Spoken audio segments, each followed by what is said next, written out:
Hi friends, welcome to സാക്കീസ് nest. ഇന്ന് ഞാൻ ഉണ്ടാക്കുന്നത് ചിക്കൻ കബാലിയത്താണ്. ഇത് വളരെ ടേസ്റ്റി ആയിട്ടുള്ള ഒരു അറബിക് റൈസ് ആണ്. മാത്രമല്ല ഇത് തയ്യാറാക്കി എടുക്കാൻ വളരെ ഈസിയുമാണ്. അപ്പോൾ ഈ ചിക്കൻ കബാലിയത്ത് എങ്ങനെയാണ് തയ്യാറാക്കി എടുക്കുന്നത് എന്നൊന്ന് കണ്ടു നോക്കാം. അതിനു മുമ്പ് ഈ വീഡിയോ നിങ്ങൾക്ക് ഇഷ്ടപ്പെടുകയാണെങ്കിൽ ഒന്ന് ലൈക്ക് ചെയ്യാനും ഷെയർ ചെയ്യാനും അതോടൊപ്പം ഈ ചാനൽ ഇതുവരെ സബ്സ്ക്രൈബ് ചെയ്യാതെ കാണുന്നവരാണെങ്കിൽ ഒന്ന് സബ്സ്ക്രൈബ് ചെയ്യാനും മറക്കരുത് കേട്ടോ. നമുക്ക് ചിക്കൻ കബാലിയത്ത് തയ്യാറാക്കാം. അതിനുവേണ്ടി ഞാനിവിടെ 3/4 കിലോ ചിക്കൻ ബിരിയാണിയുടെ പീസുകളാക്കി കട്ട് ചെയ്ത് നല്ലോണം വാഷ് ചെയ്ത് വെച്ചിട്ടുണ്ട്. ഇനി ഇതിലേക്ക് 3 കപ്പ് സെല്ല ബസ്മതി റൈസ് നല്ലോണം വാഷ് ചെയ്ത ശേഷം വെള്ളത്തിൽ കുതിരാൻ വേണ്ടി വെച്ചിട്ടുണ്ട്. ഇതൊരു 20 മിനിറ്റെങ്കിലും കുതിർത്ത് വെക്കണം. ഇനി ഇതിലേക്ക് 3 വലിയ സവാള കട്ട് ചെയ്തതും, ഒരു ക്യാപ്സിക്കം കട്ട് ചെയ്തതും, ഒരു ക്യാരറ്റ് വട്ടത്തിൽ കട്ട് ചെയ്തതും, 4 പച്ചമുളക് നടുവെ കീറിയതും, ഒരു കൈപ്പിടി മല്ലിയിലയും, മല്ലിയിലയുടെ പകുതി പുതിനയിലയും, 1/2 ടേബിൾ സ്പൂൺ ഇഞ്ചി ചതച്ചതും, 1 ടേബിൾ സ്പൂൺ വെളുത്തുള്ളി ചതച്ചതും, 2 ചെറുനാരങ്ങയുടെ നീരും എടുത്തു വെച്ചിട്ടുണ്ട്. ഇനി നമുക്ക് പാത്രം അടുപ്പിൽ വെച്ച് പാത്രം നല്ലോണം ഒന്ന് ചൂടായി വരുമ്പോൾ അതിലേക്ക് 1/2 ടേബിൾ സ്പൂൺ സൺഫ്ലവർ ഓയിലും 2 ടേബിൾ സ്പൂൺ ബട്ടർ കൂടി ചേർത്ത് ബട്ടറൊക്കെ നല്ലോണം ഒന്ന് ഉരുകി വരുമ്പോൾ നമ്മൾ നേരത്തെ കട്ട് ചെയ്ത് മാറ്റി വെച്ചിട്ടുള്ള സവാള ചേർത്ത് ഒന്ന് മിക്സ് ചെയ്ത് കൊടുക്കാം.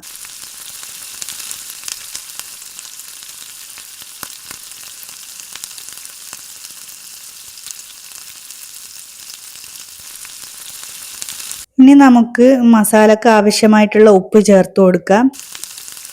നമ്മൾ ഈ മസാലയിൽ മാഗി ക്യൂബൊക്കെ ചേർക്കുന്നുണ്ട്. അപ്പോൾ അതിന് കണക്കായിട്ട് വേണം നമ്മളിപ്പോൾ ഉപ്പ് ചേർത്ത് കൊടുക്കാൻ. മാഗി ക്യൂബിൽ അത്യാവശ്യം നല്ലോണം ഉപ്പുണ്ടാവും. ഇനി നമുക്ക് ഈ സവാള നല്ലോണം വെന്ത് സവാളയുടെ കളറൊക്കെ ചേഞ്ച് ആവുന്നത് വരെ ഒന്ന് വഴറ്റി കൊടുക്കാം. ഇപ്പം നമ്മുടെ സവാളയൊക്കെ നല്ലോണം വെന്ത് സവാളയുടെ കളറൊക്കെ ചേഞ്ച് ആയി വന്നിട്ടുണ്ട്. ഇനി ഇതിലേക്ക് നമ്മൾ നേരത്തെ ചതച്ച് വെച്ചിട്ടുള്ള ഇഞ്ചിയും വെളുത്തുള്ളിയും നമ്മൾ അരിഞ്ഞു വെച്ചിട്ടുള്ള പച്ചമുളക് കൂടി ചേർത്ത് നല്ലോണം ഒന്ന് വഴറ്റിയെടുക്കാം.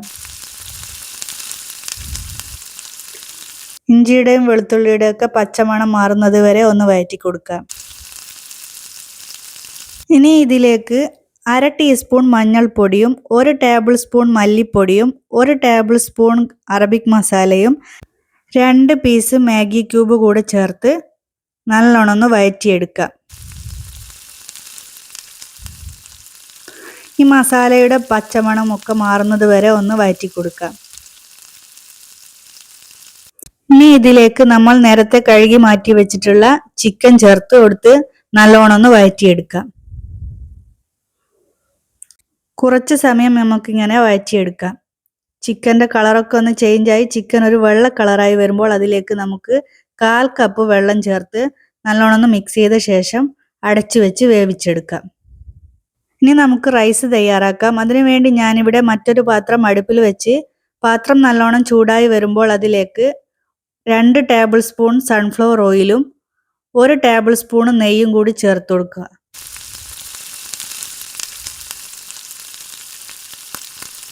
നെയ്യൊക്കെ നല്ലോണം ഉരുകി വരുമ്പോൾ അതിലേക്ക് 3 ഏലക്കായും 1 കഷ്ണം പട്ടയും 3-4 ഗ്രാമ്പുവും കൂടി ചേർത്ത് ഇതൊക്കെ ഒന്ന് പൊട്ടി വരുമ്പോൾ അതിലേക്ക് നമുക്ക് ആവശ്യത്തിനുള്ള വെള്ളം ചേർത്ത് കൊടുക്കാം. 1 കപ്പ് റൈസിന് 1/2 കപ്പ് വെള്ളം എന്ന രീതിയിലാണ് വെള്ളം ചേർത്ത് കൊടുക്കേണ്ടത്. ഞാനിവിടെ 3 കപ്പ് റൈസിന് 4.5 കപ്പ് വെള്ളമാണ് ചേർത്ത് കൊടുത്തിട്ടുള്ളത്. ഇനി ഇതിലേക്ക് നമുക്ക് റൈസിന് നല്ല ഫ്ലേവർ കിട്ടാൻ വേണ്ടി 1 പീസ് മാഗി ക്യൂബും 1 ടീസ്പൂൺ അറബിക് മസാലയും കൂടി ചേർത്ത് കൊടുക്കാം.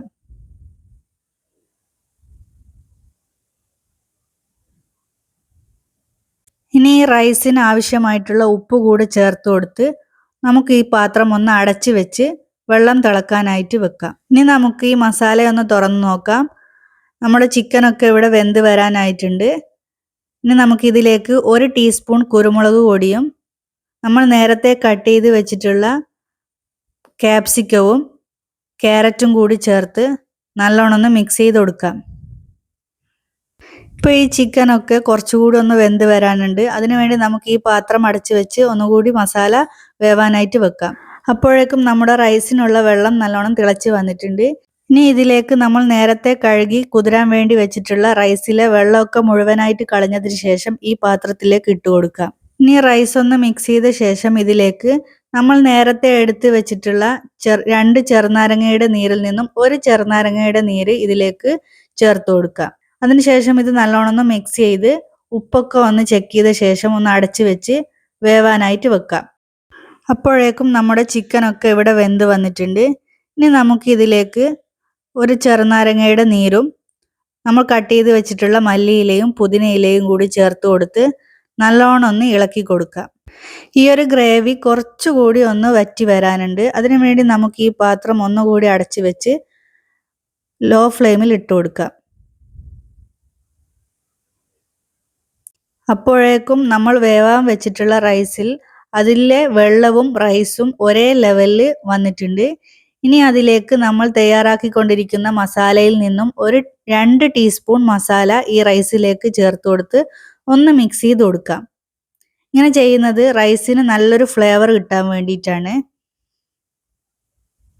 ഈ റൈസ് നല്ലോണം ഒന്ന് മിക്സ് ചെയ്ത് നല്ലോണം ഒന്ന് ലെവൽ ചെയ്ത ശേഷം പാത്രം അടച്ചു വെച്ച് ഏറ്റവും ലോ ഫ്ലെയിമിലിട്ട് ഒരു 7-8 കൂടിയാൽ 10 മിനിറ്റ് വരെ ഒന്ന് വേവിച്ചെടുക്കാം. ഏകദേശം ഒരു 10 മിനിറ്റ് ഒക്കെ ആകുമ്പോഴത്തേക്കും റൈസ് നല്ലോണം ഒന്ന് വെന്ത് വരും. അപ്പോഴേക്കും നമ്മുടെ മസാല ഇവിടെ ആവശ്യത്തിന് കുറുകി വന്നിട്ടുണ്ട്. ഈ ഒരു മസാല നമ്മൾ അധികം വറ്റിച്ചെടുക്കേണ്ട ആവശ്യമില്ല. ഒരല്പം ഗ്രേവിയോടെ തന്നെയാണ് ഈ മസാല വേണ്ടത്. ഇനി നമുക്ക് മസാലയുടെ ഫ്ലെയിം ഓഫ് ചെയ്ത് ഇവിടെ മാറ്റി വെക്കാം. ഇനി ഒരു 8 മിനിറ്റിന് ശേഷം ഞാനിവിടെ റൈസ് തുറന്നു നോക്കുന്നുണ്ട്. നമ്മുടെ റൈസ് ഇവിടെ പാകത്തിന് വെന്ത് വന്നിട്ടുണ്ട്. ഇനി ഈ റൈസ് നല്ലോണം ഒന്ന് മിക്സ് ചെയ്ത ശേഷം നമുക്ക് സെർവിങ് പ്ലേറ്റിലോട്ടേക്ക് മാറ്റാം. നമ്മൾ ബിരിയാണി സെർവ് ചെയ്യുമ്പോൾ മസാല അടിയിലും റൈസ് മേലെ ആയിട്ടല്ലേ സെർവ് ചെയ്യാറ്. പക്ഷെ ഇതിൽ നേരെ ഓപ്പോസിറ്റ് ആയിട്ട് റൈസ് അടിയിലും മസാല അതിന് മുകളിലായിട്ടാണ് സെർവ് ചെയ്യേണ്ടത്. ബിരിയാണിയൊക്കെ തയ്യാറാക്കുന്നതിൻ്റെ ഒരു പകുതി ജോലി പോലും ഈ റൈസ് തയ്യാറാക്കി എടുക്കാനില്ല. ഇതിൻ്റെ റൈസിന് ഒരു പ്രത്യേക ഫ്ലേവർ തന്നെയാണ്. മസാല ഇല്ലാതെയും ഈ റൈസ് കഴിക്കാൻ വളരെ ടേസ്റ്റിയാണ്. ഈ ചിക്കൻ കബാലിയത്ത് ഇതുവരെ കഴിക്കാത്തവരുണ്ടെങ്കിൽ തീർച്ചയായിട്ടും ഈ ഒരു റെസിപ്പി ഒന്ന് ട്രൈ ചെയ്ത് നോക്കിയിട്ട് നിങ്ങളുടെ അഭിപ്രായം ഒന്ന് അറിയിക്കണം കേട്ടോ. അപ്പോൾ ഈ വീഡിയോ ലൈക്ക് ചെയ്യാനും ഷെയർ ചെയ്യാനും അതോടൊപ്പം ഈ ചാനൽ സബ്സ്ക്രൈബ് ചെയ്യാതെ കാണുന്നവരാണെങ്കിൽ ഒന്ന് സബ്സ്ക്രൈബ് ചെയ്യാനും മറക്കരുതേ. അപ്പം മറ്റൊരു വെറൈറ്റി റെസിപ്പിയുമായിട്ട് വീണ്ടും കാണാം. അതുവരേക്കും താങ്ക് യു.